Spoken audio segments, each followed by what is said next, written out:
نبی علیہ الصلوۃ والسلام کا معروف جملہ ہے، کلام ہے کہ المرء مخبوء تحت لسانہ، انسان اپنی زبان کے پیچھے چھپا ہوا ہوتا ہے، جب بولتا ہے گفتگو کرتا ہے تو پہچان لیا جاتا ہے۔ فرماتے ہیں کہ انسان اپنے کلام کا اسیر ہوتا ہے، جب تک نہیں بولتا وہ گفتگو، وہ کلام، وہ بات اس کی قید میں ہوتی ہے، جب بول دیتا ہے تو اپنی بات کا اسیر ہو جاتا ہے۔ فرماتے ہیں کہ اپنی زبان کو اسی طرح سے اس کی حفاظت کرو جیسے سونے اور چاندی کی حفاظت کرتے ہو۔ بعض ایسی باتیں ہوتی ہیں کہ نعمتوں کو ضائع کر دیتی ہیں، نعمتیں چھن جاتی ہیں اور انسانوں کے لیے مصیبتیں اور ابتلاءات لے کے آتی ہیں۔ زبان بہت اہمیت کی حامل ہے، اور یہاں عموماً گفتگو ہوتی ہے اور بات ہوتی ہے، اور عمل بھی بہت اہم ہے۔ جناب چیئرمین صاحب، ہم بجٹ کے حوالے سے گفتگو کر رہے ہیں۔ بجٹ پورے سال کا ملک کا اقتصادی پلان اور پروگرام ہوتا ہے، جس کا براہ راست تعلق عوام کی زندگی کے ساتھ ہے، ملک کی اقتصادی صورتحال کے ساتھ ہے۔ ہمارا وطن عزیز اسٹریٹجیکلی بہت اہم جگہ پر واقع ہے، 5 ارب سے زیادہ انسانوں کی کنیکٹیوٹی کا ہب ہے، بہت اہم جگہ پر واقع ہے۔ اگر درست اقتصادی پلاننگ ہو، پروگرامز ہوں، سیاسی درست پلاننگ ہو، پروگرامز ہوں، انٹرنلی جو ہمارے داخلی امور ہیں ان کو صحیح طرح سے انجام دیا جائے تو ہمارا ملک بہت آگے جا سکتا ہے۔ ہماری خارجہ پالیسی میں استقلال ہو، پاکستان کے نیشنل انٹرسٹ اور نیشنل سیکورٹی کا خیال رکھا جائے، داخلہ پالیسی میں بھی، اور ہمارے جو اقتصادی پلانز ہیں ان کے اندر بھی ہم بہت آگے بڑھ سکتے ہیں، ترقی کر سکتے ہیں۔ خود سوچئے کہ 5 ارب انسانوں کی کنیکٹیوٹی کا ہب ایک چوک ہے، چوراہا ہے، جن ممالک کے اندر اقتصادی انرجی کے ذخائر کی اور ایفیشنسی ہے، جہاں ایفیشنسی ان کو آپس میں ملاتا ہے۔ اس کے دیکھیں دنیا کتنی عظیم آبادی اس کے اطراف میں ہے، لیکن افسوس کے ساتھ کہنا پڑتا ہے کہ ہمارا ملک پتہ نہیں کیوں ہماری توجہ نہیں ہے، دن بدن حکمرانی کے حوالے سے، گڈ گورننس کے حوالے سے بھی ڈکلائن کا شکار ہوا ہے۔ نتیجتاً مختلف اس ملک کے اندر انحطاط آئے ہیں، اور کیا اسے کہتے ہیں کہ ڈکلائن آیا ہے۔ ان میں سے ایک اقتصادی طور پر ہم مشکلات کا شکار ہیں۔ بجٹ تو یہ ہونا چاہیے تھا کہ پاکستان کے جو اقتصادی ماہرین ہیں اس وطن کے اندر، یونیورسٹیز کے اندر ہیں، مختلف جگہوں پر موجود ہیں، وہ لوگ جو پاکستان کے عوام کے ساتھ براہ راست رابطے میں رہتے ہیں اور ان کا درد محسوس کرتے ہیں، وہ ایلیٹ کلاس نہیں ہے، اشرافیہ نہیں ہے، ان کو شامل کیا جائے تاکہ لوگوں کے دکھ درد بانٹے جائیں، کم سے کم ہوں۔ ایسا بجٹ جو طبقاتی تقسیم کو مزید بڑھا دے، غریب کو غریب تر کر دے اور ہماری مڈل کلاس کو بھی ختم کرنا شروع کر دے، تو میرے خیال میں اس بجٹ کے نتیجے میں مشکلات پیدا ہو جائیں گی۔ بظاہر ایسے ہی لگتا ہے۔ آپ دیکھیے جو ٹیکسز لگائے گئے ہیں تنخواہ دار طبقے کے اوپر، یہ جان لیوا ہیں، یہ مزید مشکلات پیدا کر دیں گے، اور ان کے لیے سختیاں آئیں گی ان کے گھروں میں۔ آپ دیکھیے کہ جو ابھی آپ نے تنخواہ دار طبقے کے ٹیکسز کے حوالے سے لکھا ہے، ڈائریکٹ ٹیکسز بھی ہیں، انڈائریکٹ ٹیکسز بھی ہیں، 1 لاکھ روپے میں کس طرح سے ایک انسان اپنے گھر کا بجٹ بنا سکتا ہے؟ کم سے کم 36,000 روپیہ تنخواہ رکھی گئی ہے، 36,000 روپے، 36,000 روپے میں کوئی بھی ماہر ترین بجٹ بنانے والا، ماہر اقتصاد ہمیں بتلائے کہ ہم کیسے بجٹ بنا سکتے ہیں گھر کا۔ بجلی کا بل کہاں سے دے گا؟ بچوں کی اسکول کی فیسز کہاں سے دے گا؟ ان کا علاج کہاں سے کروائے گا؟ اگر کرائے پہ رہتے تو مکان کا کرایہ کیسے دے گا؟ میرے خیال میں یہ ایسی ہے کہ غریب کے منہ سے جو چھوٹا سا لقمہ وہ کھاتا ہے وہ بھی چھیننے کی کوشش کی گئی ہے۔ پاکستان بہت رچ ہے، اس کے اندر اللہ نے بہت عظیم پوٹینشیل رکھا ہوا ہے، بہت عظیم پوٹینشیل۔ اس کے پہاڑ ہمارا سرمایہ ہے، اس کی زمینیں ہمارے لیے سرمایہ ہیں، اس کے دریا ہمارے لیے سرمایہ ہے، اس کا سمندر ہمارے لیے بہت بڑا سرمایہ ہے، لیکن مس مینجمنٹ، بے توجہی، اس طرح کی بے توجہی جس کے نتیجے میں ہم ہر روز مشکلات کا شکار ہیں۔ اس بجٹ کے اندر کوئی ویژن نہیں ہے، کوئی ویژن نہیں ہے فیوچر کے حوالے سے۔ آپ دیکھیے کہ اس بجٹ میں عوام کو غربت سے نکالنے کے لیے کوئی راستہ دکھایا گیا ہے کہ کس طرح سے عوام کو اوپر اٹھایا جائے گا, کس طرح سے عوام کی انکم میں اضافہ کیا جائے گا, درآمد میں اضافہ کیا جائے گا؟ کوئی نہیں ہے. پاکستان کی انڈسٹری کو کیسے ڈیولپ کیا جائے گا؟ پاکستان کے اندر جو پروڈکشن, اگر ہماری انٹرنل پروڈکشن نہ ہوں گی, ہم کنزیومر سوسائٹی پہلے ہی بنایا جا رہا ہے, باہر سے امپورٹ ہوگی, ہم اور کمزور ہوتے جائیں گے, ویک ہوتے چلے جائیں گے. اس وقت انڈسٹریلسٹ رو رہا ہے پاکستان کے اندر.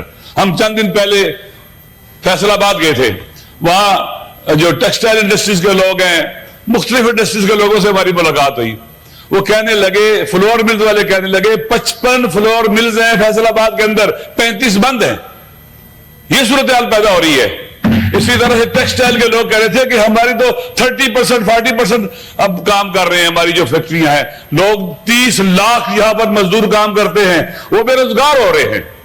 آپ مجھے بتلائیے کہ جب ہماری انڈسٹری ڈوب رہی ہوگی, ہماری انڈسٹری غرق ہو رہی ہوگی, ہم اس کو سپورٹ کے لیے کچھ بھی نہیں دیں گے. وہ کہتے ہیں کہ 21-2% پر اگر ہم بینک سے پیسے لیتے ہیں, ہم انٹرنیشنل مارکیٹ میں کوئی کمپیٹ نہیں کر سکتے, ہماری چیز مہنگی بنتی ہے, بجلی مہنگی ہے, بعض اوقات ہوتی ہی نہیں ہے, اور مقابلے میں جو دوسرے ممالک ہیں ان کی چیز مارکیٹ میں آتی ہے, اس کی قیمت ہم سے کم ہوتی ہے, اور وہ کیا اسے کہتے ہیں کہ اس کو وہ خرید لیتے ہیں. اب دیکھیے, وہ کہتے ہیں کہ ہمارے پاس آرڈر ہی نہیں ہے, خام مال موجود ہے, چیزیں موجود ہیں, فیکٹری موجود ہے. کیوں آرڈر نہیں ہے؟ کیونکہ ہماری چیزیں مہنگی پروڈیوس ہو رہی ہیں. اگر اس طرح سے ہو جائے گا چیئرمین صاحب, ہمارا ملک دن بدن مشکلات کا شکار ہو جائے گا. ہم مہنگائی کی طرف چلے جائیں گے, سختیوں کی طرف جائیں گے, عوام چکی میں پستے چلے جائیں گے. اور جب مہنگائی بڑھتی ہے, کوئی مناسب رائے حل نہیں دیا جاتا حکومت کی طرف سے, حکمرانوں کی طرف سے, لوگوں کو اپنی انکم بڑھانے کا تاکہ اپنی ضروریات پوری کر سکے, کرپشن پھیلتی ہے, فساد پھیلتا ہے, رشوت پھیلتی ہے, اخلاقی بدحالی پیدا ہوتی ہے, فساد پیدا ہوتا ہے. اس بجٹ کے اندر جن لوگوں نے اس ملک کی اقتصاد کو لوٹا ہے, وسائل کو لوٹا, یہ عوام کے وسائل تھے, یہ کسی کے ذاتی وسائل نہیں تھے. جنہوں نے لوٹا ہے واپس لینے کا کوئی نہیں کہا گیا, اس میں کیسے لیں گے واپس ان سے؟ کرپشن کو روکنے کے لیے کیا کیا جائے گا؟ اس سے پہلے جو کرپشن ہوئی ہے, کیا جو کسی نے لوٹا ہے مال اس کا مالک بن گیا ہے, وہ اس کی ملکیت بن گیا ہے؟ نہیں, وہ غصب کا مال ہے, غیر قانونی ہے, اللیگل ہے.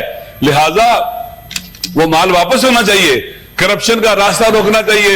اگر ہم لوٹا ہوا مال واپس نہیں لیں گے تو اور جرت پیدا ہوگی, اور وہ دلیر ہو جائیں گے اور لوٹنے کے لیے. دیکھیں, امام علی علیہ السلام فرماتے ہیں مالک اشتر کو, جب اس کو حکمران بنایا مصر کا, کہتے ہیں دیکھیں اگر آپ سے عوام ناراض ہوں اور خواص اور ایلیٹ کلاس راضی ہو, یہ درست نہیں ہے. ان کی رضایت کبھی بھی عوام کی ناراضگی کی جگہ نہیں لے سکتی. اور اگر عوام راضی ہو جائے, عام آدمی راضی ہو اور ایلیٹ کلاس ناراض ہو جائے, بے شک ہو جائے, عوام کی ساتھ اور حمایت تیری حکومت کو مضبوط رکھے گا. آپ مجھے بتلائیں, کیا عوام اس وقت جو پاکستان کے عوام ہیں حکومت کے اقدامات کو, اس طرح کے بجٹ کو لے کر حکومت کا ساتھ دینے کو تیار ہیں؟ حکومت کو برداشت کرنے کو تیار ہیں؟ وہ اس کو قبول کرتے ہیں؟ ہرگز نہیں کرتے. آپ مارکیٹ میں چلے جائیں, بازار میں چلے جائیں, حکومت نام کی کوئی چیز نظر نہیں آتی, قیمتوں پر کنٹرول نظر نہیں آتا, اور طرح طرح کی, ابھی آپ نے پیٹرول کی لیویز بڑھا دی ہیں, کتنی مہنگائی ہوگی. ایک ٹرک جو اوکاڑا سے اینٹ کا, ہمارے ایک دوست ہے اور ہم اس کے ساتھ ہوتے ہیں, منگواتے ہیں, ایک زمانے میں آج سے کچھ عرصہ پہلے 34,000 روپے کا تھا اس کا کرایہ, آج 1,05,000 روپے کرایہ ہے. یہ ہے کتنی چیزیں مہنگی ہو رہی ہیں, کتنی قیمتیں بڑھ رہی ہیں پیٹرول بڑھنے سے, ٹرانسپورٹ کے کرایہ بڑھیں گے اور خرچہ بڑھے گا, الٹیمیٹلی مہنگائی آئے گی. تو یہ جو بجٹ ہم نے پیش کیا ہے, اس میں غریب کو, جو پاکستان کی اکثریت ہے, انہیں ان کا حق پامال کیا گیا ہے. وہ کہاں سے علاج کریں گے, وہ اپنے بچوں کی شادیاں کیسے کریں گے, وہ اپنی بیٹیوں کو کیسے اپنے شادی کر کے اپنے کیا کہتے ہیں کہ گھر میں منتقل کریں گے. جناب, ایلیٹ کلاس کے جو لوگ ہیں ان کے پاس بہت اللہ نے وسائل دیے ہیں, اللہ نے دیے ہیں یا ان کے اپنے یا کہیں سے لائے, بلا کر بہت زیادہ وسائل ان کے پاس ہیں.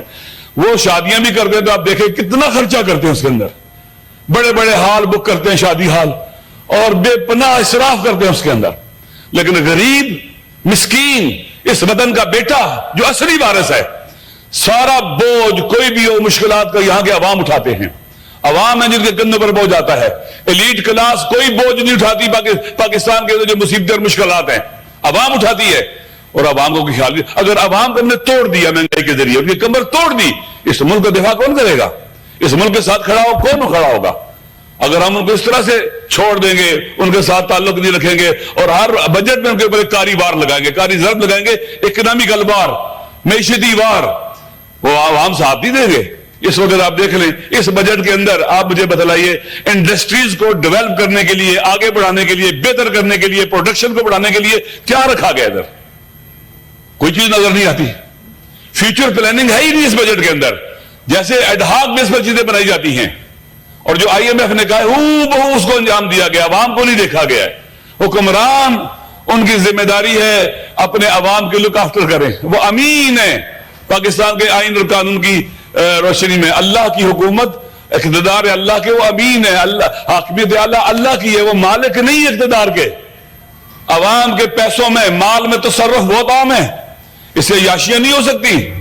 عوام کا مال ہے، ٹیکسز عوام کا مال ہے، عوام پر خرچ ہونا چاہیے، غریبوں پر خرچ ہونا چاہیے، ان کے بچوں کی تعلیم کے لیے خرچ ہونا چاہیے. مجھے بتلایا جائے کہ اس بجٹ کے اندر پاکستان کے محروم علاقوں کے اندر جہاں سکول ہی نہیں ہے، بچے سکولوں کو نہیں جاتے، ان کی ایجوکیشن اور تعلیم کے لیے کیا رکھا گیا ہے؟ پاکستان کے اندر تعلیم کو آگے بڑھانے کے لیے کیا رکھا گیا ہے؟ یہاں پر کہا جاتا ہے جی کہ 2 طرح کا نصاب پاکستان میں چلے گا. میرے بعض عزیزوں کے بچے بیکن میں پڑھتے ہیں، فرابل میں پڑھتے ہیں، میں دیکھتا ہوں، میں ملتا ہوں. آپ یقین کر لیں اپنے وطن سے اٹیچمنٹ ویک ہو رہی ہے. وہ علامہ اقبال نہیں پڑھ سکتے، وہ پاکستان کا لٹریچر نہیں پڑھ سکتے، وہ پاکستان کے شعر نہیں پڑھ سکتے، پاکستان کا ڈرامہ نہیں پڑھ سکتے. یہاں کی ثقافت اور کلچر سے بے گانہ ہے. ان کی زبان انگلش ہوگی، اردو زبان ہی نہیں ہے ان کی. جیسے یہاں پر انگلش زبان بنائی جاتی ہے، ہماری پارلیمنٹ کے اندر بھی سینیٹ میں انگلش زبان کو زیادہ اہمیت دی جاتی ہے. تو جو اپنی زبان بچہ نہیں جانتا، اپنی زبان بھول گیا، اپنے کلچر سے بے گانہ ہو گیا، اور ڈیٹیچ ہو گیا اپنی مٹی کے ساتھ، پاکستان کے ساتھ تعلق اس سے کمزور اور ویک ہو گیا ہے.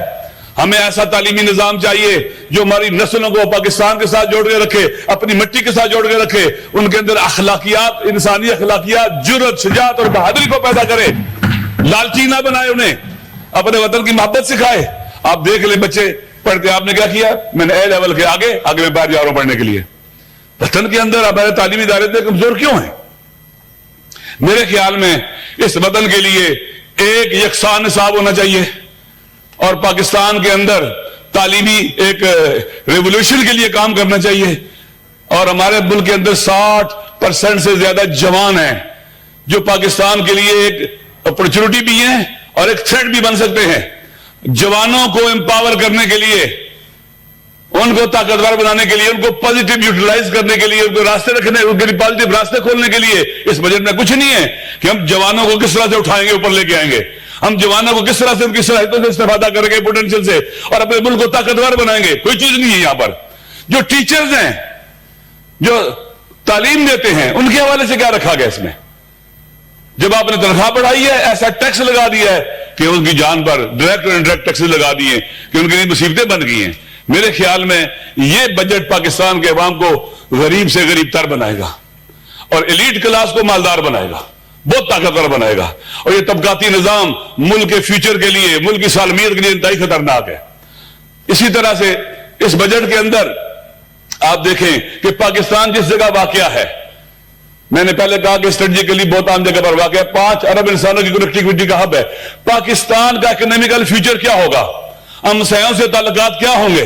ہم سارے کے سارے اگر اپنے انڈے یورپ کی باسکٹ میں ڈال دیں گے، وہاں پر ہمارا ٹریڈ پلس ہمیں کچھ مل جائے گا اور ہم اس پر دھوکہ رکھیں گے. ہمارے افغانستان کے ساتھ تعلقات کیوں نہیں ہو رہے ہیں؟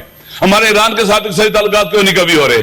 سینٹرل ایشیا کے ساتھ، انڈونیشیا کے ایسٹ کے ساتھ کلن ہمیں انرجی کرائسس ہے، بہت بڑا انرجی کرائسس ہے، لیکن یہ پر ہو سکتا تھا، درست ہو سکتا تھا. کہاں سے؟ آپ اپنے ہمسایہ ملک سے گیس لے سکتے تھے، پیٹرول لے سکتے تھے، ڈیزل لے سکتے تھے. سال ہو گئے ہیں وہ اپنی طرف سے پائپ لائن بچھا کے بارڈر کے قریب لے ہیں. ہم نے کام کیوں نہیں کیا؟ ہم امریکہ سے ڈرتے ہیں. ہمارے عوام غربت کی چکی میں پس کے مر جائیں، کراتے رہیں، امریکہ ناراض نہ ہو. اگر عوام ناراض ہوں گے امریکہ کی رضایت کسی فائدے کی نہیں ہے. امریکہ چاہتا ہے کہ پاکستان ایسولیٹ ہو جائے. اس حساس دور کے اندر جب